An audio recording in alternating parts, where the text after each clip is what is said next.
وحده لا شريك له ونشهد أن سيدنا وسندنا وحبيبنا ومولانا محمدا عبده ورسوله أما بعد فأعوذ بالله من الشيطان الرجيم بسم الله الرحمن الرحيم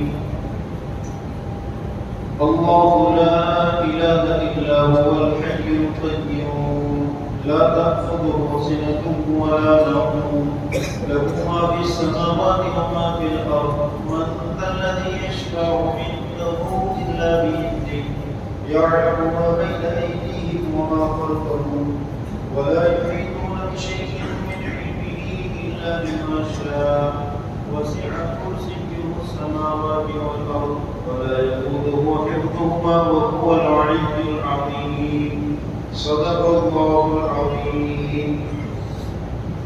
قابل احترام دوستوں اور عزیز ساتھیوں،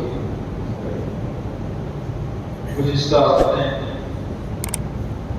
اولیاء کرام کے متعلق ہمارا نظریہ اور ہمارا ایمانی تعلق کیا ہونا چاہیے، اس سلسلے میں کچھ باتیں آپ کے سامنے آئی. اس کائنات میں تصرف کرنے کا مالک اور تصرف کے سارے اختیارات یہ اللہ تعالیٰ کی قبضے ہوئے. اللہ تعالیٰ نے کسی کو اپنا شریک ساجی اور اپنا ہمسر اللہ تعالیٰ نے کسی کو نہیں بنایا.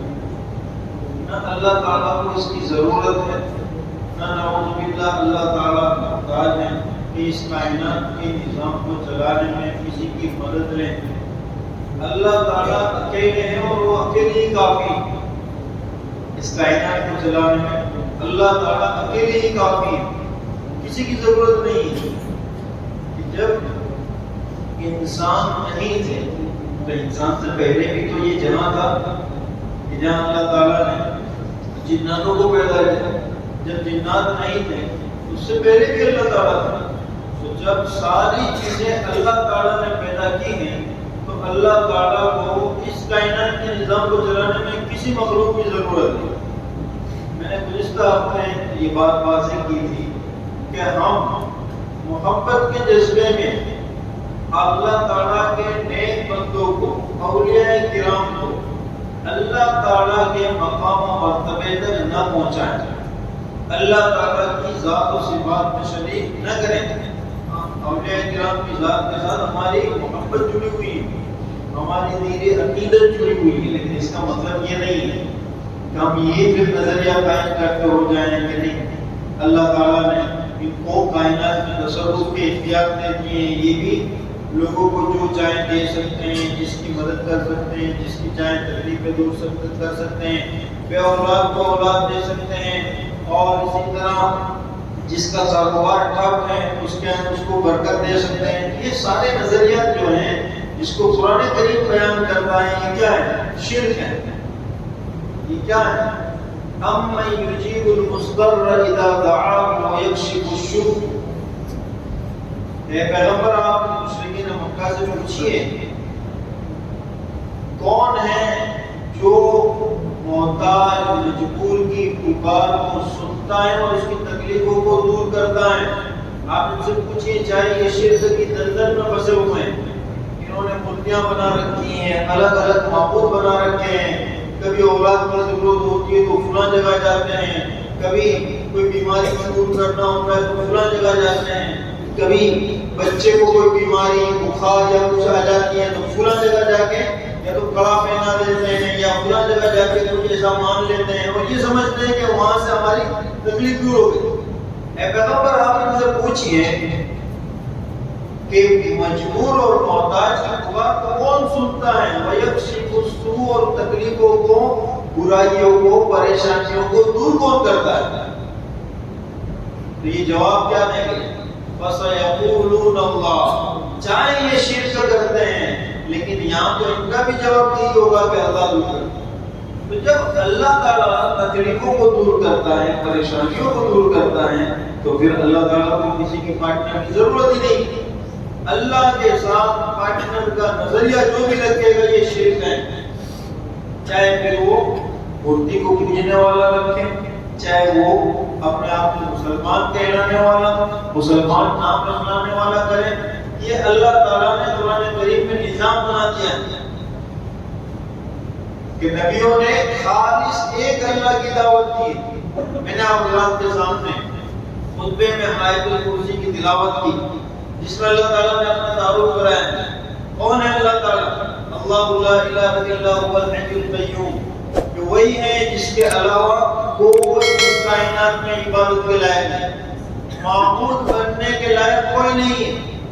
اللہ لا الہ، کوئی ذات ایسی نہیں ہے جو معبود بن سکے سوائے اللہ کے، کسی میں یہ چیز ہے ہی نہیں جو اللہ تعالیٰ کی ذات میں۔ وہ الحی القیوم، کہ وہ ہمیشہ سے زندہ ہے، اور مفسرین نے لکھا ہے قیوم کہتے ہیں نظام کو تھامے ہوئے، نظام کو چلانے والا، جس نے یہ کائنات کا نظام بنایا ہے وہ اس نظام کو بھی چلا رہا ہے، اس کو کسی کی ضرورت نہیں ہے۔ اللہ تعالیٰ کہیں بھی مجبور محتاج نعوذ باللہ نہیں ہے، وہ اس نظام کو چلا رہا ہے۔ جب اللہ نے یہ دنیا کو پیدا کیا، اللہ نے یہ جہاں بنایا، تو اللہ تعالیٰ اس کے نظام کو چلا رہا ہے، کوئی اللہ کا ساتھی اور پارٹنر نہیں۔ لا تأخذه سنة ولا نوم، یہ اللہ تعالیٰ اپنا تعارف کرا رہے ہیں تاکہ انسان اپنے معبود کو پہچان سکے، کہ جس کو نیند آتی ہو، جس کو اونگ آتی ہو، جو تھک جاتا ہو، جو مجبور ہو جاتا ہو، جس کے اندر کسی نہ کسی درجے کا عیب ہو، وہ معبود نہیں بن سکتا۔ اصل میں اس آیت کا ترجمہ ہوگا لا تأخذه سنة ولا نوم، کہ اللہ تعالیٰ کو نہ نیند آتی ہے نہ اونگ آتی ہے۔ نیند کہتے ہیں کہ انسان بالکل تھکا ہوا سو جائے، جس کو بار بار پتہ ہی نہ چلے۔ اونگ کہتے ہیں کہ سو تو رہا ہے لیکن ابھی اس کو احساس ہے، قریب کی آواز سن رہا ہے، یعنی کچی پکی نہیں۔ اللہ تعالیٰ کو نہ نیند آتی ہے نہ اونگ آتی ہے۔ مطلب کیا ہے کہ اللہ تعالیٰ انسانوں کو پیغام دے رہے ہیں کہ تم جن کو اللہ کا ساتھی اور پارٹنر بنا رہے ہو، دیکھو ان کو نیند اونگ آ رہی ہے نہیں۔ دیکھ لیں انسانوں نے دنیا کے اندر جہاں جہاں شرک ہو رہا ہے، اور انہوں نے اللہ کے پارٹنر جن کو بنا رکھے وہ سب کے سب مخلوق ہیں، وہ سب کے سب کیا ہے؟ مخلوق ہیں۔ ان کو نیندیں بھی آتی ہیں، ان کو اونگ بھی آتی ہے، تو پھر وہ معبود کیسے ہو گئے؟ ان سے تم معبود والا کام کیسے لے سکتے؟ نہیں لے سکتے، یہ شرک ہے۔ لہذا اللہ تعالیٰ کی ذات میں یہ چیزیں نہیں ہیں، یہ انسانوں کی صفات ہیں۔ اللہ تعالیٰ نیند اور اونگ سے پاک ہیں، نہ اللہ تعالیٰ کبھی تھکتے ہیں۔ اللہ تعالیٰ شروع سے ہیں، ہمیشہ سے ہیں۔ اور اس کائنات میں آسمان اور زمین میں جو کچھ بھی ہے، جو ہمیں نظر آ رہا ہے وہ بھی، اور جو ہمیں نظر نہیں آ رہا ہے وہ بھی، بہت سی چیزیں تو ایسی ہیں جو ہم جانتے ہی نہیں ہیں کہ زمین میں کیا ہے، آسمان میں کیا ہے۔ ہماری جو صلاحیت ہے یہ محدود ہے، لمیٹڈ ہے۔ بھائی ایک انسان اپنے طور پر کتنا دور تک دیکھ سکتا ہے، اس کی لمٹ ہے، اس کی آنکھ کی لمٹ ہے، آنکھ کی روشنی کی، کہ اس سے زیادہ بھی وہ نہیں دیکھ سکتا، پھر اس کو دوربین کا سہارا لینا پڑتا ہے۔ پھر اس دوربین کی بھی لمٹ ہے، اب اس کی بھی ایک لمٹ ہے کہ وہ وہیں تک آپ کو دکھائے۔ تو دنیا کے اندر آسمان اور زمین کے بیچ میں بہت سی چیزیں، بہت سی مخلوق، بہت ساری چیزیں ہیں۔ اللہ تعالیٰ فرماتے ہیں لہو ما فی السماوات و ما فی الارض، جو کچھ بھی آسمان اور زمین کے بیچ میں ہے یہ سب اللہ کا ہے۔ اللہ کا کوئی پارٹنر نہیں ہے، یہ سب اللہ کا ہے، یہ سب اللہ نے بنایا، اللہ نے پیدا کیا، ساری مخلوقات کو اللہ نے پیدا کیا۔ تمہارے بیچ میں جو انسان نیک ہے، اللہ کے مقرب ہیں، جو پیغمبر ہیں، جو صحابہ ہیں، جو اولیاء ہیں، وہ سب کو بھی اللہ نے پیدا کیا۔ لہو ما فی السماوات و ما فی الارض۔ اب اللہ ایک اصول بیان فرما دیں کہ جو کچھ بھی ہے اس کائنات میں، آسمان اور زمین کے بیچ میں، من ذا الذی یشفع عنده الا باذنہ، کون ہے جو اللہ کے سامنے اللہ کی اجازت کے بغیر کسی کی سفارش کرے؟ کوئی نہیں کر سکتا۔ اللہ کی اجازت کے بغیر کوئی کسی کی سفارش نہیں کر سکتا۔ لوگ یہ نظریہ رکھتے ہیں، میں نے گزشتہ ہفتے بتلایا یہ 11ویں کا مہینہ چل رہا ہے تو پیران پیر رحمۃ اللہ علیہ کا متعلق اور اسی طرح دیگر اولیاء کرام کے متعلق تو وہ نادان مسلمان جو قرآن کا اسلام کا صحیح علم نہیں رکھتے ہیں تو وہ پھر کیا کرتے ہیں؟ ان کا ایمان کمزور ہوتا ہے تو پھر وہ نظریہ قائم کر لیتے ہیں، مزاروں پہ جاتے ہیں، درگاہوں پہ جاتے ہیں، وہیں مانگنا شروع کر دیتے ہیں۔ اولاد نہیں ہو رہی، بے اولاد اور بے اولاد ہے، وہیں مانگنا شروع کر دیتے ہیں، صاحب قبر سے ہی مانگنا شروع کر دیتے ہیں، کوئی تکلیف ہو رہی ہے وہیں مانگنا شروع کر دیتے ہیں۔ آپ نے ہمارے شہر میں ایک معاملہ دیکھا ہوگا، لوگوں کو بچوں کو جب بخار آتی ہے تو عورتیں آپس میں کہتی ہیں بخار اتر نہیں رہی ہے، جاؤ بخاری بابا کے چلے پہ جاؤ اور لوہن کا کڑا پہن۔ آپ حدیثوں کا مطالعہ کریں، یہی تو مشرکین مکہ کرتے تھے۔ اللہ کے نبی علیہ الصلوۃ والسلام نے ان کو روکا اس بات سے کہ یہ شرک ہے، تمہاری مدد، تمہاری بیماریاں، یہ صرف تمہاری مدد اللہ کر سکتے ہیں، تمہاری بیماریاں اللہ دور کر سکتے ہیں، تمہیں نفع اللہ دے سکتے ہیں، تمہیں نقصان سے اللہ بچا سکتے ہیں، دنیا کا کوئی دربار تمہیں نفع نقصان نہیں دے سکتا۔ یہ جہالت ہے۔ لوگ دیکھتے ہیں ہم معصوم مسلمان بچوں کو دیکھیں، آپ ہمارے معاشرے کے اندر کہ ان کے پیروں کے اندر لڑکے ہیں، ان کے پیروں کے اندر لوہے کی بیڑیاں ہیں چھوٹی چھوٹی، پوچھو کیوں لگایا؟ یہ بخاری بابا کا ہے، اس لیے بخار ہے اس کو، تو لوگ کہتے ہیں کہ بخار نہیں ہوتی تو وہاں جا کے کڑا پہنا۔ اس کڑے میں کوئی طاقت نہیں ہے، بیماری صرف اللہ دور کر سکتے ہیں۔ اللہ تعالیٰ نے قرآن کریم میں صاف الفاظ میں بیان فرما دیا کہ اللہ کی اجازت کے بغیر کوئی کسی کی سفارش نہیں کر سکتا۔ یہاں تک کہ میدان محشر میں جناب محمد رسول اللہ صلی اللہ تعالی علیہ وسلم جب اپنے امت کے گنہگاروں کی سفارش فرمائیں گے اللہ کی اجازت سے فرمائیں گے۔ وہ جو تفصیلی روایت بیانوں میں سنتے ہیں کہ جب نفسی نفسی کا عالم ہوگا، سب لوگ پریشان ہوں گے، کسی کو کچھ سمجھ میں نہیں آئے گا، نبیوں کے پاس جائیں گے، تمام نبیوں سے ہوتے ہوتے پھر اخیر میں حضرت محمد رسول اللہ صلی اللہ علیہ وسلم کے پاس آئیں گے کہ آپ سجدے میں ہوں گے اور آپ سجدے میں اللہ تعالیٰ کی ایسے الفاظ سے تعریف کریں گے کہ اللہ تعالیٰ فرمائیں گے کہ محمد اپنے سر کو اٹھائیے اور مانگیے آپ کیا چاہتے ہیں۔ اب آپ اللہ کے حکم سے، اللہ کی اجازت سے اپنی امت کے گنہگاروں کی سفارش کریں۔ آپ اندازہ لگائیے کہ جس ذات کے لیے اس کائنات کو سجایا اور بنایا گیا، کہ جس کے لیے اللہ تعالیٰ نے اس دنیا کو بنایا، ان کے متعلق بھی فرمایا گیا ہے اللہ کی اجازت کے بغیر کوئی کسی کی سفارش نہیں کرے۔ اور کیا نظریہ لوگ قائم کرتے ہیں کہ فلاں کیا ہے، فلاں ہماری سفارش کر دیں گے، فلاں کیا ہے، فلاں سے ہمارا رابطہ رہے گا، ان سے ہم مانگتے رہیں گے تو ہم سب کے سب کیا ہے، جنت میں جائیں گے۔ میرے دوستو، قرآن کریم کا مطالعہ کریں، اللہ تعالیٰ نے یہ اصول دنیا کے تمام انسانوں کے لیے بنائے ہیں۔ یہ نہیں کہ ہم اسلام مسلمانوں کے گھروں میں پیدا ہوئے ہیں، ہم اپنے آپ کو مسلمان کہتے ہیں، پھر چاہے ہم کوئی بھی کام کریں تو سیدھے جنت میں جائیں گے، نہیں۔ شرک سے اپنے آپ کو بچانا ہے، چاہے مسلمان کیوں نہ ہو۔ دنیا میں اللہ کے دربار کے سوا کبھی کسی کے دربار میں نہ اپنی بیماریوں کے علاج کے لیے جانا ہے، نہ یہ نظریہ قائم کرنا ہے کہ فلاں جگہ جاتے ہیں تو تکلیفیں دور ہو جاتی ہیں، فلاں جگہ بخار ختم ہو جاتی ہیں، فلاں جگہ بچے بولتے نہیں کہ شکر میں تولو فلاں مزار پہ تو وہاں بچے بولنے والے ہو جاتے ہیں، کہیں نہیں ہوتا، ہزاروں میں ایک قصہ ہو گیا، ہو جاتا ہے۔ یہ لوگوں کی، اس کو گجراتی میں کہتے ہیں اندھشردھا وشواس، اور نبی پاک صلی اللہ علیہ وسلم کی بعثت اسی چیزوں کو، وہم کو، توہمات کو، کہ یہ لوگوں کی جو باتیں اس کو ختم کرنے کے لیے ہوئی۔ آپ نے مکہ المکرمہ میں مشرکین کے جو توہمات ہیں، بدفعلی جو لیا کرتے تھے، کبھی پرندہ اڑتا تو بدفعلی لے لیتے، کبھی راستے میں بلی آتی تو بدفعلی لے لیتے، یہ سب کے سب اللہ کے نبی علیہ السلام نے ختم کیا۔ اور آج کا مسلمان اسی دلدل میں پھنسا ہوا، کیا بچہ بولتا نہیں ہے، زبان لڑکھڑا نہیں، جاؤ اس کو کہاں لے جاؤ، کانپور لے جاؤ، شاہ وجیہ الدین صاحب رحمۃ اللہ علیہ کی مزار، وہاں جاؤ، اس کو شکر میں تولو، آپ کا بچہ بولتا ہوگا، بتاؤ کتنے بچے ہیں جو بولتے ہوں گے؟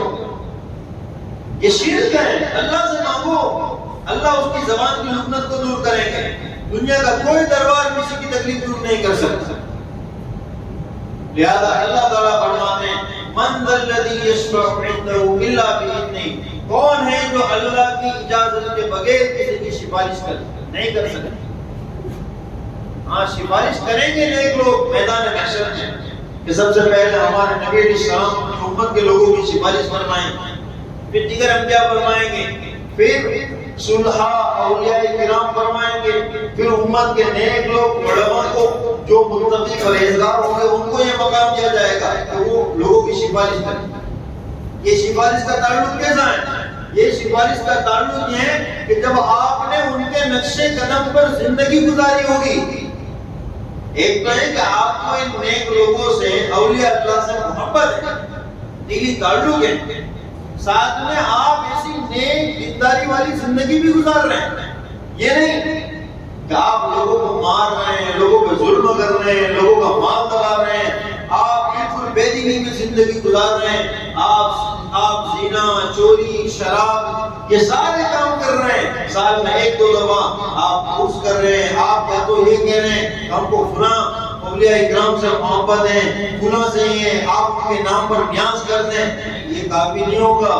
اصل ہر انسان کو، ہر نفس کو اپنے عمل کا جواب دینا ہوگا، تو جب کچھ نہ کچھ تو عمل چاہیے آپ کے پاس، اور آپ کا تعلق نیک لوگوں سے ہوگا، اولیاء اکرام سے، صلحاء اکرام سے، تو پھر وہ اللہ کی بارگاہ میں تمہاری سفارش کریں گے، لیکن شرط ہے کہ کچھ تو آپ کی زندگی میں ہونا چاہیے، نمازیں ہونی چاہیے، تلاوت ہونی چاہیے، فرائض کا اہتمام ہونا چاہیے، سنتوں پر عمل ہونا چاہیے، نیک دینداری، سچائی، امانت داری ہونی چاہیے۔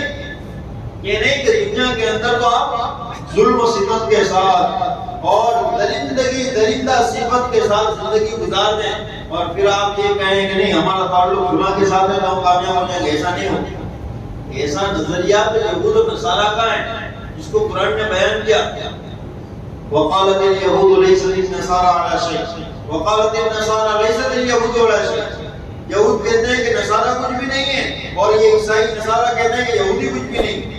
یہودی یہ سمجھتے ہیں کہ دنیا میں ہم ہی سب سے اچھے انسان ہیں، ہمارا تعلق حضرت موسیٰ علیہ السلام سے ہے لہذا ہم جنت میں داخل کر دیے جائیں گے۔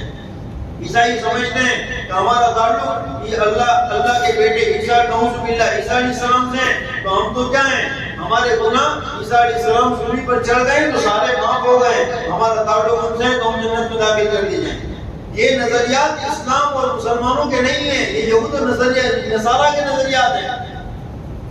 نبی پاک صلی اللہ علیہ وسلم نے تو امت کو یہ پیغام دیا اپنی لخت جگر نور نظر اپنی بیٹی فاطمہ الزہرا رضی اللہ تعالی عنہا کو یہ پیغام دے کر کہ بیٹی تجھے تیرے باپ کا نام نہیں، تجھے تیرا حسب و نسب نہیں بچائے گا، تجھے تیرے اعمال بچائے گا۔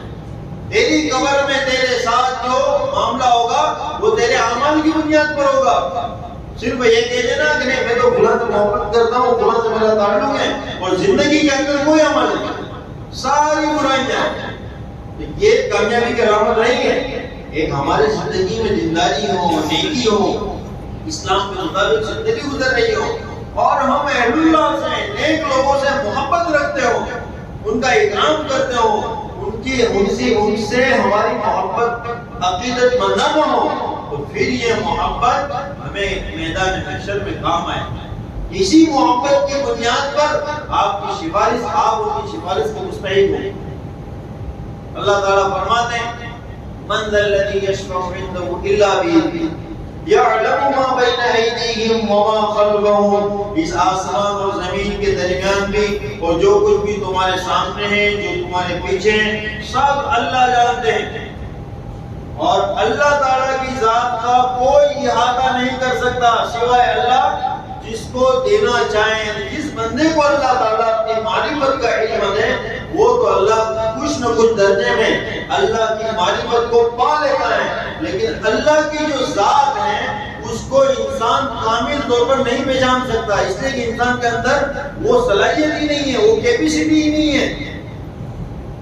جیسا کہ حضرت موسیٰ علیہ السلام کے قصے میں آتا ہے کہ جب حضرت موسیٰ علیہ السلام نے یہ چاہت ظاہر کی کہ اے الباری تعالیٰ میں آپ کو فیس ٹو فیس دیکھنا چاہتا ہوں، یعنی اپنے سامنے دیکھنا چاہتا ہوں، جب آواز آئی تو موسیٰ علیہ السلام نے یہ چاہت ظاہر کی کہ اللہ تعالیٰ میں آپ کو دیکھنا چاہتا ہوں، آپ کی آواز سننا چاہتا ہوں۔ قرآن کریم کیا بیان کرنا ہے کہ اللہ تعالیٰ نے موسیٰ علیہ السلام سے ہی کہا کہ تم ہماری تجلی کو برداشت نہیں کر سکتے، لیکن پھر بھی دیکھنا چاہتے ہو تو دیکھو، اگر ہماری تجلی اس دور پر، دور کے پہاڑ پر ہوگی، اگر وہ پہاڑ ریزہ ریزہ نہیں ہوتا تم ہمیں دیکھ لیں گے، یعنی اللہ کی تجلی کو وہ پہاڑ برداشت کر لیتا ہے تو تم ہمیں دیکھ لیں گے، اگر وہ برداشت نہیں کرتا اسی جگہ پہ میں تمہیں بھیجوں۔ فلما رہا کہ جب موسیٰ علیہ السلام نے دیکھا کہ جب اللہ کی تجلی پہاڑ پر ہوئی تو کیا ہوا، ایک آواز آئی اور پہاڑ کیا ہو گیا، ریزہ ریزہ ہو گیا، اور موسیٰ علیہ السلام بھی بے ہوش ہو کر گر گئے۔ آپ سوچئے کہ آپ پیغمبر ہیں، جلیل القدر نبی ہیں، جو اللہ کی تجلی کو برداشت نہیں کر پائے تو عام انسان کیسے برداشت کر پائے گا؟ لہذا اللہ تعالیٰ فرماتے ہیں وَلَا يُحِيطُهُ، اللہ تعالیٰ فرماتے ہیں يَعْلَمُ مَا بَيْنَ أَيْدِيهِمْ وَمَا خَلْفَهُمْ، کہ جو کچھ بھی ہے تمہارے سامنے اور پیچھے اللہ جانتے ہیں، تم اللہ کی ذات کا احاطہ نہیں کر سکتے ہیں۔ ہاں بس جتنا علم ہے اللہ کی قدرت کے بارے میں، اللہ کے بارے میں، اتنا تو تم احاطہ کر سکتے ہیں، 100% تم اللہ تعالیٰ کی تعریف، اللہ تعالیٰ کا جائزہ نہیں کر سکتے، اس لیے کہ ہم کیا ہیں، ہم مخلوق ہیں اور اللہ خالق ہے۔ ہماری ساری جو صلاحیت ہے وہ لیمیٹڈ ہے، ہماری سوچ، ہماری عقل، ہماری نظر، ہمارا دماغ، سب کچھ لیمیٹڈ ہے۔ اس کے جیسے ہوتا ہے نا میموری کارڈ، اس کی ایک لمٹ ہوتی ہے، 1 GB 2 GB 10 GB، اس کی ایک لمٹ ہوتی ہے۔ اس طرح انسان کی بھی ایک لمٹ ہے، بھائی کتنا دیکھ سکتا ہے، کتنا سوچ سکتا ہے، کتنا سمجھ سکتا ہے۔ ہم مخلوق ہیں، ہماری ایک لمٹ ہے، اور اللہ تعالیٰ کیا ہے، ان لمٹ ہے، کہ جو شروع سے اول سے آخر تک ہے، جو لامحدود ہے۔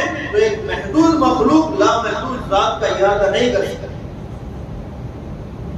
لہذا اللہ تعالیٰ فرماتے ہیں قرآن کریم میں اپنا تعارف فرماتا کہ اس کائنات میں اللہ کے برابر کوئی نہیں، لیس کمثلہ شیء، اللہ کے جیسا کوئی نہیں۔ لہذا اللہ کی ذات و صفات میں کسی کو تم شریک نہیں ٹھہرا سکتے، پارٹنر نہیں بنا سکتے۔ کیسے بھی حالات آ جائیں، کسی بھی آزمائش آ جائے، ہم مسلمان ہیں، ہم ایمان والے ہیں، ہماری زندگیاں آزمائشوں کے ساتھ ہی گزرنی ہیں، تکلیفیں پریشانیاں کیسی بھی آ جائیں، لیکن آپ اللہ کے در کو چھوڑ کر کہیں نہیں جا سکتے۔ قرآن کریم میں اسی لیے جگہ جگہ اللہ تعالیٰ نے اپنے توحید وحدانیت کے ساتھ اپنا تعارف لوگوں کے سامنے کروایا ہے، تاکہ لوگ جانیں کہ معبود ہو تو اللہ جیسا، اللہ کے سوا کوئی معبود بن نہیں سکتا۔ ان فی خلق السماوات والارض واختلاف الليل والنهار والفلك التي تجري في البحر بما ينفع الناس، اللہ تعالیٰ یہ اپنے وہ کام گنوانے ہیں کہ جس کو دنیا کے اندر کوئی نہ اس کی کاپی کر سکتا ہے، نہ نقل کر سکتا ہے، نہ کوئی ٹیکنالوجی اس کو بنا سکتی ہے۔ یہ خالص اللہ تعالیٰ نے تو انسانوں کے لیے دنیا میں بنایا۔ کیا؟ آسمان کا بنانا، زمین کا بنانا، ان فی خلق السماوات والارض، اس آسمان کو بنانے میں، زمین کو بنانے میں، اور اسی طرح رات اور دن کے آنے جانے میں، بدلنے میں۔ ایک وقت ہوتا ہے دن اس کے وقت پر نکلتا ہے، رات اس کے وقت پر چھا جاتی ہے، یہ سب اللہ نے نظام بنایا ہے۔ اسی طرح تم پر سیزن میں بارش برسانے میں، ہر موقع محل کے اعتبار سے وہ سیزن لانے میں، اور اسی طرح جو سمندر سے بانگ اٹھتی ہیں اور بادل اس کو لے کر جاتے ہیں، پھر وہ بادل چلتے رہتے ہیں، کہاں اس کو برسنا ہے، اللہ کے حکم پر وہ برسے گا۔ جہاں سیزن ہوگی وہاں اس کو اللہ برسائیں گے، لیکن وہ برسے گا کہاں، اپنی مرضی سے نہیں۔ اللہ تعالیٰ قرآن کریم میں فرماتے ہیں کہ وہ اللہ کے حکم سے برسے گا۔ یہ سارا جو نظام اللہ نے تمہارے لیے بنایا ہے، اللہ تعالیٰ آخر میں فرماتے ہیں لَآیَاتٍ لِقَوْمٍ یُوقِنُونَ، کہ یہ نشانیاں ہیں یقین اور ایمان رکھنے والے لوگوں کے، کہ جو اللہ کو جانے، اللہ کو پہچانے۔ انسان شرک کب کرتا ہے؟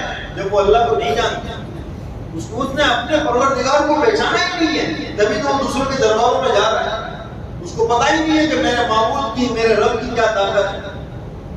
ہر مسلمان کو اللہ کی معرفت ہونی چاہیے، اور یہ اللہ کی معرفت کا کیا طریقہ ہے؟ اللہ کی معرفت ہمیں ملے گی اعمال سے۔ نمازوں سے، ذکر و اذکار سے، راتوں میں اٹھنے سے، اس لیے کہ انسان کچھ اعمال اپنی زندگی میں اجتماعی کرتا ہے، کچھ اعمال انفرادی کرتا ہے۔ ہم مسجدوں میں نماز باجماعت پڑھتے ہیں، اجتماعی پڑھتے ہیں۔ آج ہم جو جمع ہوئے ہیں یہ اجتماعی عمل کے لیے جمع ہوئے ہیں، لیکن کچھ ہمارے ذاتی نجی انفرادی عمل بھی ہونے چاہیے کہ یہاں ہم اللہ کو یاد کریں، اللہ کی معرفت کا تذکرہ کریں کہ میرا پروردگار، میرا خالق اور مالک کتنا بڑا ہے، جس نے مجھے کتنا نوازا ہے کہ میرے پاس کچھ بھی نہیں تھا، میرے بس میں کچھ بھی نہیں تھا۔ اللہ کی نعمتیں جو ہمارے ساتھ ہیں، ایک ایک کو یاد کر کے اللہ کو یاد کریں، تب پتہ چلے گا کہ مجھ پر میرے رب کا کتنا بڑا احسان ہے۔ تو ہر مومن کو، ہر مسلمان کو یہ حکم ہے کہ وہ کچھ نہ کچھ اللہ کی ذات کے بارے میں، اللہ کی معرفت کے بارے میں غور و فکر کریں، وہ غافل نہ ہو جائیں۔ اگر وہ اللہ کی معرفت سے غافل ہو گیا تو پھر دنیا میں دوسری چیزیں، دوسرے دربار اس کو اچھے لگنے لگیں گے۔ لہذا قرآن کریم میں جو جگہ جگہ توحید، وحدانیت، اللہ کا تعارف بیان کیا گیا ہے، وہ اسی لیے کیا گیا ہے کہ اس سے ایمان والوں کی ایمان میں تازگی آتی ہے اور غافل لوگ کیا ہوتے ہیں، بیدار ہو جاتے ہیں۔ مشرکین مکہ میں سے بہت سے لوگ جو ایمان لائے اسی قرآن کی بنیاد پر کہ قرآن حقانیت کو بیان کرتا ہے۔ اللہ تعالی ہم تمام کو توحید کے ساتھ جینے اور بننے کی